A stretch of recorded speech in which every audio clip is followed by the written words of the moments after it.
The grand house at Forsyth Park in Savannah was always beautiful around Christmas.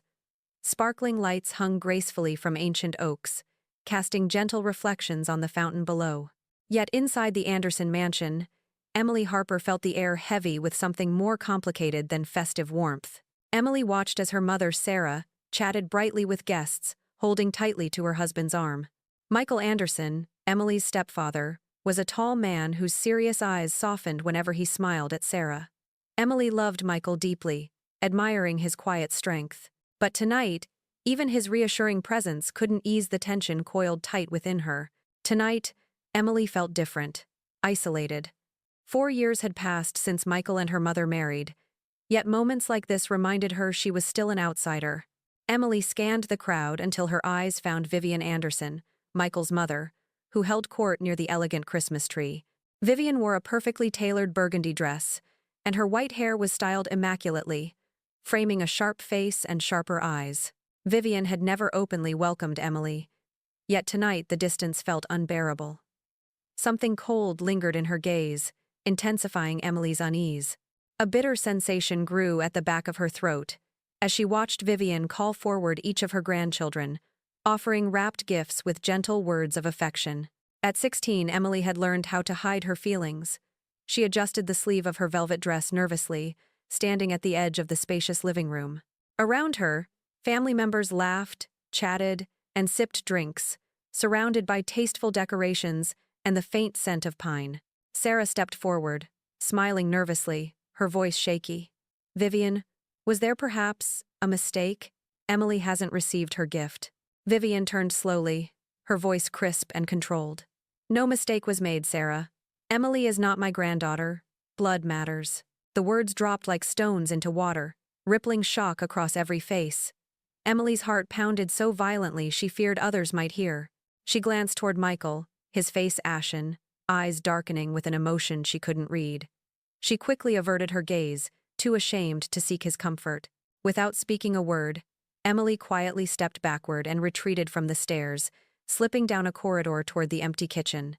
She leaned against the counter, trembling as tears filled her eyes. She swallowed them back stubbornly, feeling humiliated for letting herself hope she truly belonged. She had always believed that love built family, not blood. But Vivian's cold dismissal echoed loudly inside her head, cruelly mocking her faith. Emily jumped slightly when gentle footsteps sounded behind her. She turned to see Sarah, face-stricken, eyes glistening with unshed tears. "Emily, sweetheart, I am so sorry," Sarah whispered, her voice breaking. Emily offered a small, forced smile, shaking her head to say it was fine. But Sarah could see the pain that wouldn't leave Emily's eyes. They both stood there, silent, watching snow fall softly outside the kitchen window, each feeling helpless, neither knowing how to fix the ache spreading through the quiet house. Meanwhile, Michael remained in the living room, still frozen, shock morphing swiftly into anger. He glanced once at his mother, whose expression was firm, unrepentant, and set. Without another word, Michael turned sharply and strode toward the staircase, disappearing into his study. Vivian watched him go, her face unreadable, her posture stiff. Guests murmured quietly, sensing a storm beneath the stillness. Yet no one confronted Vivian. No one challenged her words. The room remained tense, the joy of the evening irreparably shattered.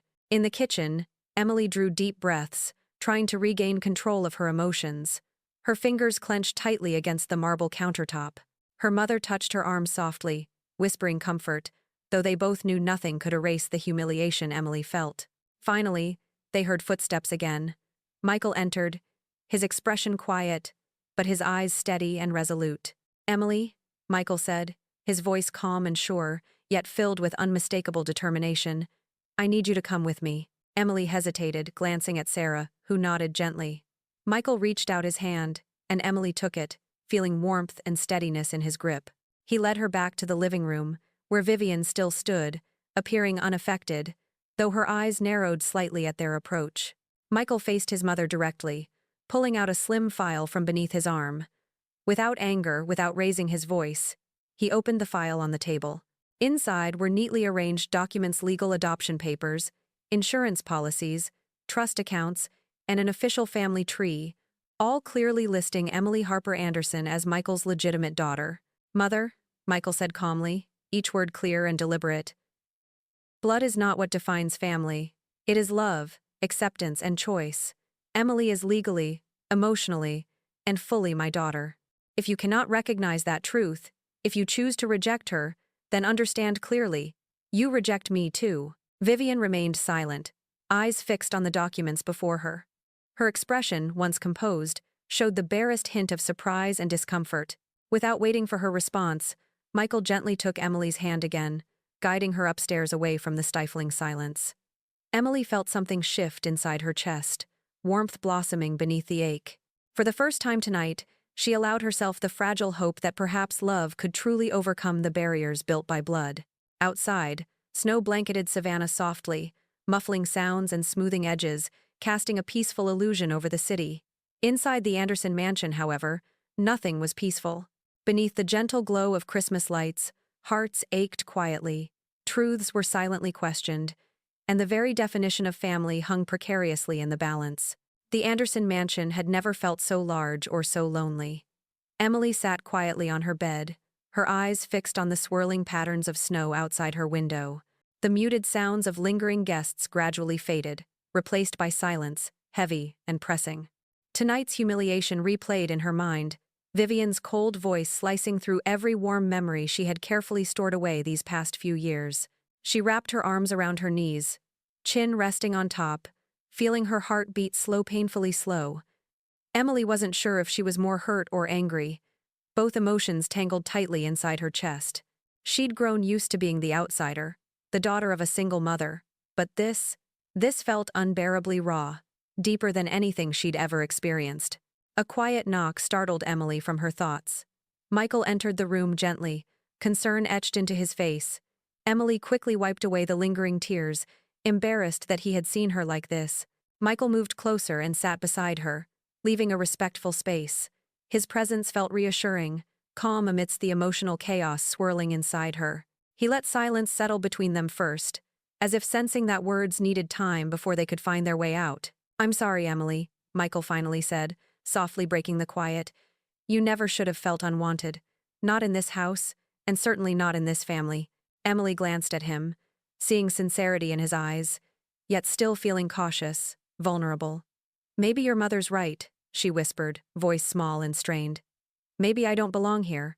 His words softened something inside her, yet the pain lingered stubbornly, a quiet reminder that acceptance from Vivian, from all of them, mattered deeply. Downstairs, Vivian sat alone in the dimmed living room, the festive lights now seeming garish, mocking her stubborn pride. Her gaze lingered on the carefully placed Christmas decorations, suddenly hollow and meaningless. Michael's words had shaken her, dredging up memories she'd buried decades ago. Memories of rejection, of being told she wasn't good enough, of constantly struggling to prove her worth within her own family. Michael's expression tightened briefly, and his eyes held hers with unwavering clarity. "Emily, you belong here because I chose you, your mother chose you, and every day we continue to choose you. Family is not about blood. It's about the people who stand beside you, especially when things get difficult." In another room, Sarah paced restlessly, her heart torn between anger at Vivian's cruelty and frustration at her own inability to shield Emily. She'd spent years building a sense of security and belonging for her daughter, only to see it shattered in a single, thoughtless moment. Sarah knew Michael's confrontation had been brave and necessary, but would it be enough to mend the damage? Upstairs, Michael carefully took Emily's hand, offering silent comfort. "Give her time," he gently advised, seeing the doubt lingering in her eyes. "Give us all time. Love takes patience." Hours later, Emily awoke abruptly, the clock reading just past midnight. Unable to sleep, she slipped quietly downstairs, seeking the comforting solitude of the kitchen, her sanctuary in sleepless moments. The house was silent, shadows stretching long in the moonlit rooms. But tonight, she was not alone. Vivian stood near the counter, illuminated by the soft glow from a small lamp, shoulders hunched in a posture of unexpected vulnerability. Emily froze, unsure whether to retreat or confront the woman who had wounded her deeply. Before she could decide, Vivian turned slightly, noticing her presence. An awkward silence stretched between them, thick and painful. Finally, Vivian spoke, her voice softer than Emily had ever heard, tinged with unexpected sadness. Emily hesitated, struggling with a mix of bitterness and a strange sense of empathy. "I don't hate you," she finally replied, voice quiet but steady. "I just don't understand why." Vivian drew in a slow breath, carefully choosing her words, her voice weary. "Sometimes the past clouds our judgment, Emily. Painful memories make us do cruel things." Emily waited, sensing Vivian's hesitation. Eventually, the older woman continued, her voice raw with restrained emotion. "I was once rejected too, by people who mattered deeply to me. I learned to protect myself by keeping others distant, even my own family. But tonight, when I hurt you, I saw clearly that I'd become exactly the person I once despised." Emily felt tears prick her eyes again, though this time they sprang from relief, not pain.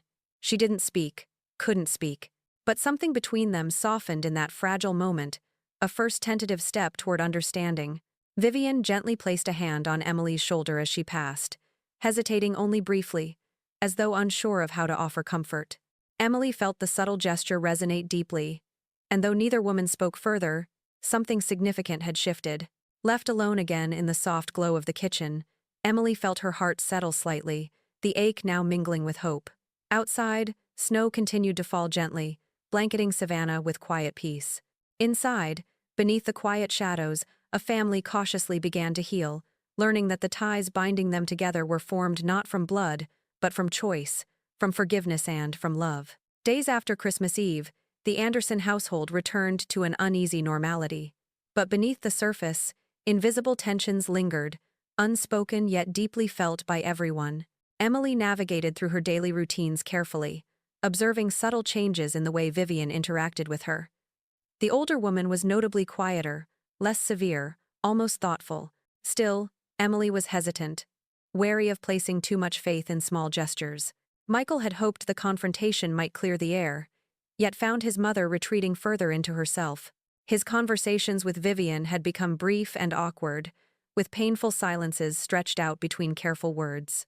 The bond they had once shared, though strained by Vivian's stubbornness, now felt dangerously fragile. For Vivian, each day brought inner turmoil. Her past had surfaced violently. Memories she'd spent decades suppressing now demanded attention. Late at night, alone in her room, she sat among faded photographs and yellowed letters, revisiting moments of pain she'd deliberately forgotten. Among these hidden keepsakes was a small photo of herself as a young woman, smiling hesitantly, her eyes bright with youthful innocency, a stark contrast to the hardened woman she'd become. One afternoon, Emily returned home early from school, stepping quietly through the ornate halls toward her room. She paused abruptly when she heard soft, muffled crying from behind Vivian's bedroom door, a sound so unexpected that it made her heart clench strangely. After a brief hesitation, Emily tapped gently on the door, her stomach twisting anxiously. "Mrs. Anderson?" Emily asked quietly, uncertain. A long pause followed before Vivian's tired voice replied softly, "Come in, Emily." Emily stepped slowly into the dimly lit room, instantly struck by its warmth, the scent of old roses lingering in the air. Vivian sat stiffly on the edge of her elegant bed, a stack of faded letters on her lap, eyes red-rimmed but proud, chin raised defensively. "I didn't intend for anyone to hear me," Vivian murmured, embarrassed by her vulnerability. Emily hesitated, unsure of how to respond. Her instinct was to comfort, yet she feared crossing an invisible boundary. Vivian noticed her hesitation and motioned quietly for her to sit beside her. Surprised by the gentle invitation, Emily obeyed cautiously, maintaining a polite distance. Vivian fingered the letters, her expression conflicted. "These are letters from my family, written long ago," Vivian explained quietly.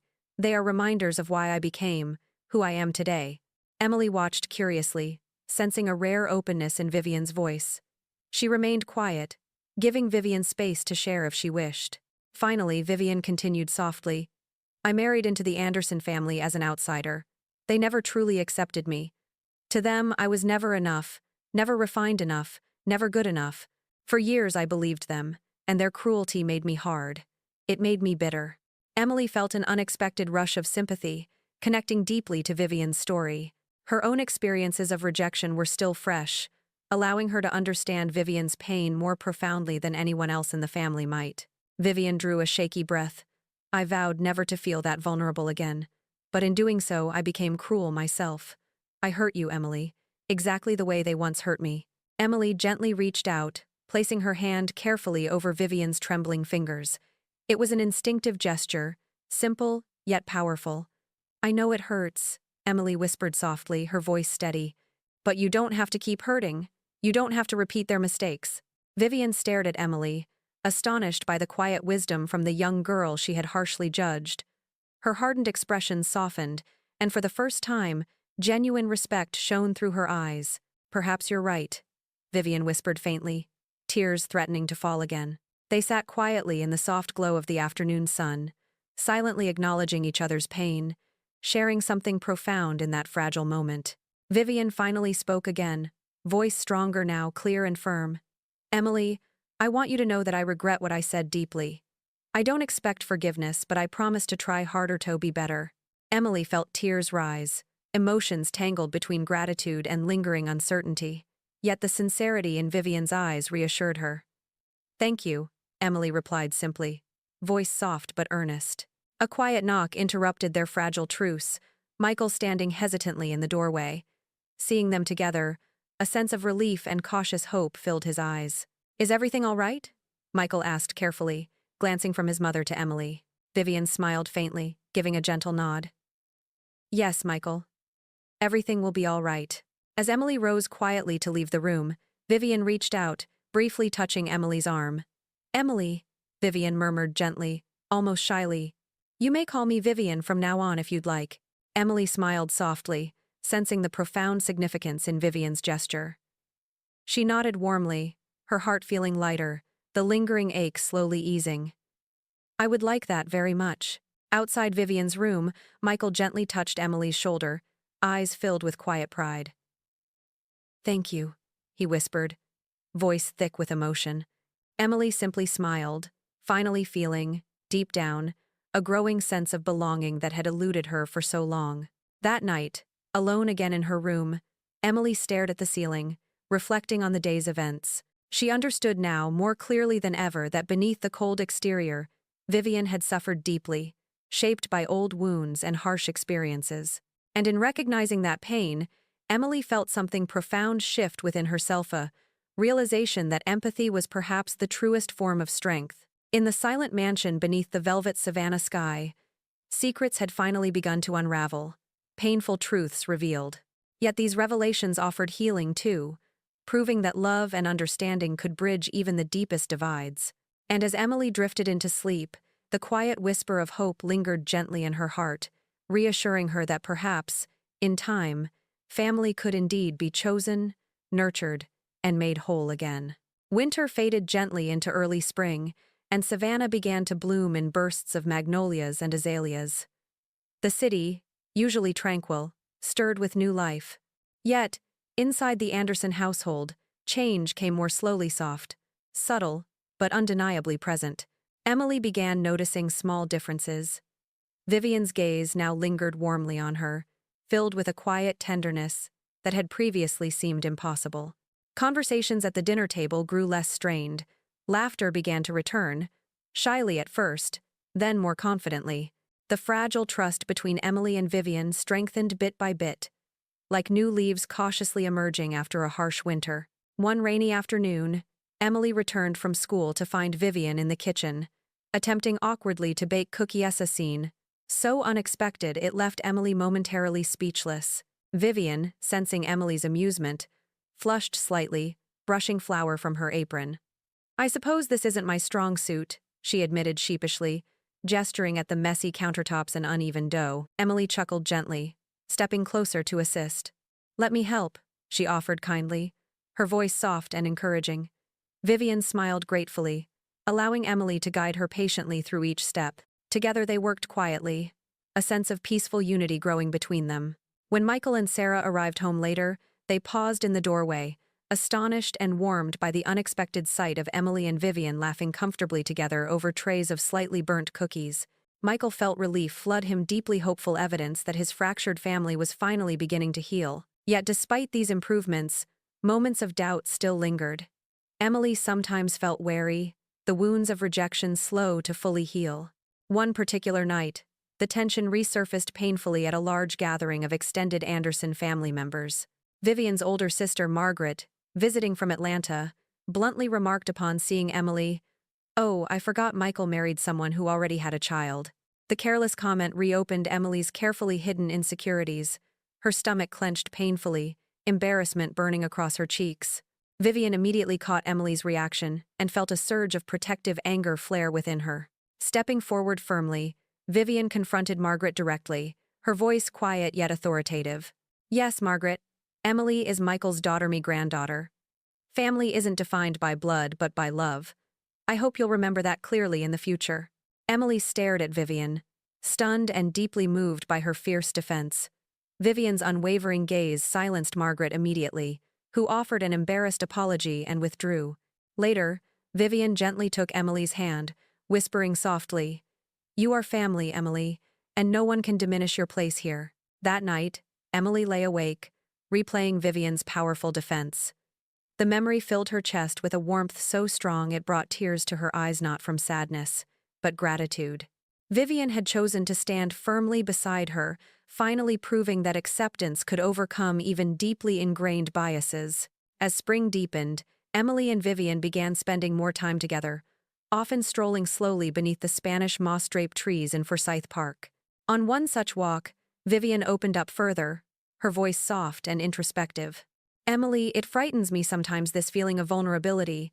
For so many years, hardness felt safer, but being distant made me lose so much." Emily listened quietly, nodding thoughtfully. "I understand," she finally replied softly. "It's scary to let people in, especially after you've been hurt. But maybe the risk is worth it." Vivian paused, turning gently to face Emily. Her eyes shimmered with emotion. "You've taught me that, Emily, and for that I'm deeply grateful." Emily smiled shyly, heart swelling with affection. "We both learned something important," she admitted softly. They continued their walk in comfortable silence, the peaceful beauty around them reflecting the quiet reconciliation happening within. Days passed calmly, yet one afternoon, a phone call brought unexpected distress. Emily answered hesitantly. Hearing a frantic voice on the line, Sarah had been involved in a minor car accident downtown. Panic seized Emily's chest instantly. Vivian, noticing Emily's distress, rushed forward, quickly taking charge. Her calm presence steadied Emily's fears. Together they hurried to the hospital, where Michael had already arrived, visibly shaken but relieved, to find Sarah safe, bruised but otherwise unharmed. Emily, overwhelmed by the sudden emotional turmoil, burst into tears, finally releasing tension she'd held tightly inside. Vivian, without hesitation, drew Emily into her embrace-an instinctive, motherly gesture so comforting it shattered any lingering walls of distrust Emily still held. As Vivian gently stroked Emily's hair, Emily felt something inside her fully mend, understanding finally that Vivian's affection was real, steadfast, and true. That night, with Sarah safely home, Emily sat quietly beside Vivian on the veranda, gazing at the stars above Savannah. Vivian reached for Emily's hand gently, her voice quiet but steady. "Emily, you've become precious to me in ways I never expected. The truth is, I love you. You're my granddaughter, not because of documents or words, but because of who you are." Emily felt tears blur her vision, emotions swelling deeply within her heart. "I love you too," Emily whispered softly, finally allowing herself to fully trust Vivian, heart opening completely. In that quiet moment beneath the gentle Savannah stars, fragments of trust finally came together, forming something whole and beautiful, a bond strong enough to overcome the deepest wounds, reminding both women that love was always stronger than blood. The last weeks of spring brought golden warmth to Savannah, casting the city in a soft, forgiving light. Within the Anderson household, something even more beautiful was taking root: peace. Not the kind born from avoidance or politeness, but a genuine sense of family, slowly and delicately earned. Emily moved through the house differently now. Her steps were more assured, her presence more confident. The weight of constantly questioning whether she belonged had begun to lift. Vivian's gesture, sans cold or stiff, were now touched with grace, a hand on Emily's back as she passed, an invitation to join morning tea, an occasional compliment on her schoolwork. But more than that, Emily had begun to see a different version of Vivian, a woman who smiled more freely, who laughed with her son and daughter-in-law, who genuinely listened when Emily spoke. The change wasn't sudden or dramatic. It came in ripples, like morning light creeping across a room. And Emily, sensitive and intuitive, noticed every one of them. One day, while cleaning out the attic for a spring project, Emily stumbled upon a dusty box labeled Vivian 1963. Curiosity sparked, she carried it downstairs. Michael saw it and raised an eyebrow. "That's ancient family history," he joked. "You'll probably find bad perms and even worse poetry." But when Vivian saw the box, she froze, then smiled softly. "That was my first summer in Savannah," she said, voice almost dreamy. "The year I decided to marry your grandfather." With surprising ease, Vivian joined Emily on the living room rug, and together they opened the box. Inside were yellowed letters, faded photographs, pressed flowers, and a delicate notebook tied with red ribbon. They spent hours poring over the memories. Vivian's stories flowed more freely than ever before. She spoke of her own insecurities, of falling in love too fast, of being judged by Michael's father's side of the family, who never thought she was proper enough. Emily listened intently, deeply moved by the parallel between their stories. "I tried so hard to fit in that I started pushing others away," Vivian confessed, eyes distant. "When you came into this family, Emily, I was afraid. Not because of you. Because you reminded me of myself, in ways I wasn't ready to face." Emily placed her hand gently over Vivian's. "But we're both still here," she whispered. "That must mean something." Vivian looked at her, and for the first time her eyes shimmered not with pride, but with pure vulnerability. "It means everything." From that day, something transformed between them. Their bond, once cautiously stitched together, now felt like a tapestry, imperfect, yes, but rich and real. As the school year came to an end, Emily received an invitation to an end-of-year art exhibition. One of her sketches, a portrait of her family gathered under the blooming trees of Forsyth Park, had been selected by her teacher. The idea of showing it publicly made her nervous, but she agreed. The evening of the exhibition, Sarah helped Emily with her dress, while Michael adjusted her necklace, a delicate gold tree pendant Vivian had gifted her weeks earlier. As they arrived at the venue, Emily was stunned to find Vivian already there, waiting near her artwork. The old woman's eyes lingered on the drawing, Michael with his arm around Sarah, Emily beside them, and off to the side, a figure in a burgundy dress with white hair, smiling softly. Vivian. Tears welled in Vivian's eyes. "You drew me," she whispered, voice thick. "You were always part of the picture," Emily replied, voice steady. "I just waited for the day you'd choose to stand with us." Vivian reached for Emily's hand and didn't let go. "I'm here now," she said, and that was all that mattered. As the exhibition drew to a close, Vivian insisted on taking the sketch home. "It belongs where it started," she said, her voice filled with warmth. That night, after the others went to bed, Emily sat on the porch with Vivian again, beneath a sky speckled with stars and summer promise. The city was quiet, humming with crickets and faraway car engines. "I've never told you this," Vivian said after a long silence, "but if I could go back and do that Christmas Eve again, I would hold out your gift first. I'd make sure everyone knew from the very start that you were mine." Emily's heart swelled. She didn't need the apology note anymore, but hearing it was like the final piece falling into place. She leaned her head against Vivian's shoulder. "I think we both needed that moment," she murmured. "Even if it broke us first." Vivian kissed the top of her head. "Some things have to break before they can belong to us." And so, as summer crept into Savannah and warm breezes swept through the historic streets, the Anderson family, once fractured by silence, fear, and pride, stood whole again. Not because they shared the same blood, but because they had chosen, fiercely and freely, to love each other in spite of everything. In the quiet bloom of a new season, Emily found the one thing she'd always searched for. Not just a home, but a place in someone's heart that could never again be taken away. Summer in Savannah was unlike anywhere else.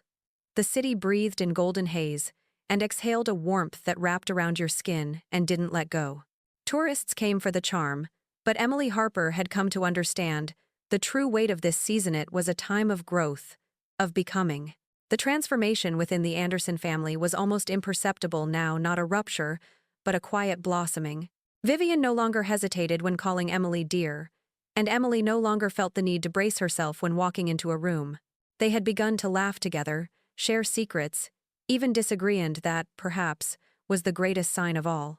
You only fight with people who truly matter. One evening, Sarah surprised everyone with the idea of a small family trip before Emily started her final year of high school. Let's drive up the coast, she said. Charleston, maybe. Then into the Carolinas. A road trip just us. Vivian blinked, visibly hesitant. She hadn't traveled in years, but after a quiet moment, she said, "If Emily's going, I'm going." That simple sentence was met with stunned silence, then quiet smiles. Even Michael raised an eyebrow in pleasant surprise.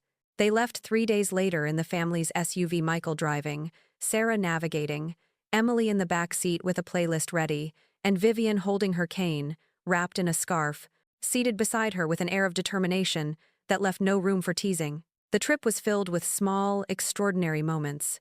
Vivian sharing stories about her first love over seafood in Charleston, Sarah getting lost on a scenic byway and laughing until tears streamed down her cheeks, Michael confessing he'd always wanted to open a bakery, not a law firm, and Emily, sketchbook in hand, capturing them all like a quiet witness to the impossible. On their final night, they stopped at a small cabin near Asheville, nestled in the Blue Ridge Mountains. As the sun dipped behind the hills, Emily wandered outside with Vivian, watching the sky melt into amber and pink. The air smelled of pine and something almost sweet, like the world was quietly exhaling. Vivian sat on a wooden bench, gazing at the hills, her cane resting by her side. "I used to think I'd die alone," she said suddenly, without drama. "Not because no one loved me, but because I made it so hard for them to." Emily sat beside her, listening without judgment. "I thought strength was being unmoved," Vivian continued. "But real strength, what you showed me's letting love in, even when it terrifies you." Emily felt her throat tighten, not with sadness but with something richer, heavier. "You didn't just let it in," she said softly. "You gave it back." Vivian reached into her purse and pulled out a small velvet box. "I was saving this," she said, "but now seems right." Emily opened it slowly. Inside lay a silver bracelet, delicate but strong. Its centerpiece was a tree roots twisting beneath the surface, branches reaching skyward, much like the pendant she'd worn for months. But this time, there were 2 names engraved beneath the roots: Vivian and Emily. "Family," Vivian said, her voice a whisper, "is not what you're born into. It's what you choose, and I choose you." Emily couldn't speak. She just leaned forward and hugged her tightly. For once, Vivian didn't hesitate. She held her granddaughter like she was afraid to ever let go. Later that night, around a modest campfire, they sat in quiet contentment. Michael handed out hot cocoa, Sarah teased him about his marshmallow obsession, and Emily looked around the circle and felt something rare: wholeness. She reached for her sketchbook and drew the moment not as it was, but as she felt it: 4 figures beneath a canopy of stars, warmth glowing from within, laughter curling into the sky. When they returned to Savannah days later, everything had changed, and yet nothing had. The house felt fuller, like it had finally accepted every echo, every wound, every reconciliation. Vivian hung Emily's new drawing in the main hallway, right beside an old photo of Michael as a boy. She told visitors it was her favorite piece in the house, and no one dared to disagree. On the first day of school, Vivian rose early to see Emily off. She didn't say much, just pressed a kiss to her forehead and whispered, "Be exactly who you are." And as Emily walked down the path that morning, bag slung over one shoulder, sun rising behind her, she smiled not because everything was perfect, but because everything was real. She had been chosen. She had been loved. And that, more than blood, more than names on a certificate, was what made her family. And sometimes, that is enough to change everything.